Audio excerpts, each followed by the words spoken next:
Gotta keep moving on, gotta keep your faith strong. With God we'll do it, yeah.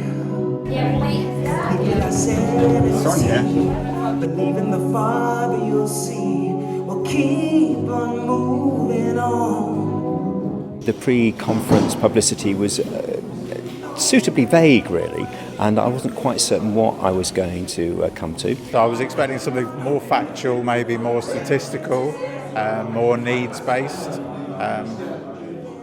and what I've found is something that's been very interactive, very enjoyable, very holistic. Well, the idea came from Burton YMCA themselves. For them, this has been an emerging area of work for a few years now.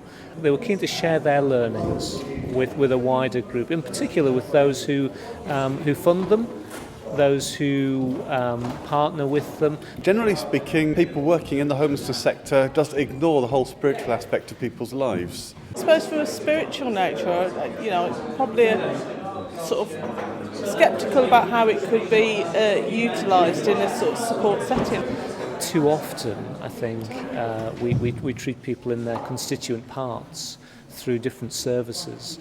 In its 170-year history, the YMCA has always been about a holistic approach. And so a conference like this seeks to emphasise the fact that, they are spirit, these people we work with, as well as body and mind. Entirely up to you. Reverend Peter Orton has been employed by the YMCA for the past 6 years. This is in the role as Christian Spiritual Development Officer.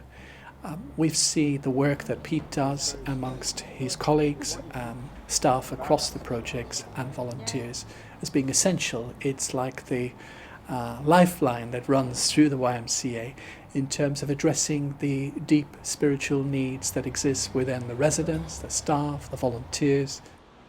This work is valuable for us in the sense that the church today has got a lot of work to do outside its buildings. And Pete rides around on a bicycle, and he will tell us, and proves it, that he's most effective in working outside the church.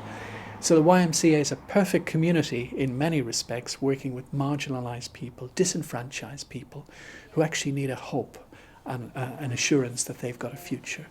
We're fortunate because he comes with a mental health background. He comes with a greater understanding of where they're coming from, what the type of needs they have. A lot of them have had such horrendous pasts and they're still going through a really bad time. And we feel that, if we can just inject a little bit of positivity into their life. Pete would be the first to admit that in many parishes he would find it very difficult to sort of take on the role of a very traditional parish priest. But he has that ability to relate to people that, quite frankly, other people wouldn't relate to. And he has an amazing gift of being able to convey very deep spiritual truths in a very unchurchy sort of way. Pete's very careful with the terminology that he uses, and I think that that's why it's easy to relate with him and it's easy to work with him. When you're doing this, there is no intentionality. You don't have to be anybody but yourself. And Pete's got that ability to actually nurture faith within people. And to help it grow and to help them express how they are feeling and what they're believing. And he's just the right person in this context, definitely. So the conversations Pete has around bereavement, identity, values, direction where people are wishing to go with their lives are hugely important. And we find that his contribution to the YMCA and the wider community is quite phenomenal. I'm inspired really by the approach that the YMCA are taking in respect of actually capturing some of the more emotional, spiritual elements of working with young people, because I think as commissioners we're always very keen to look at how services operate at a structured level. I particularly valued hearing from some of the young people.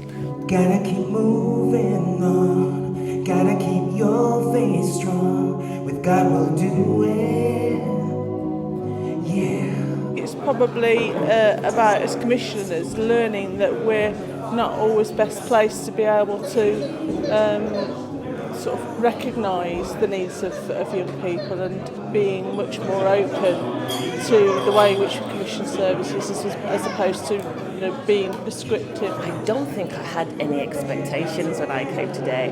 I just meant for a conference in the traditional way. What I got was something inspiring, encouraging and most rewarding. That's led me some ideas to take back about how we do things a little bit differently. It's been absolutely tremendous. Oh yeah,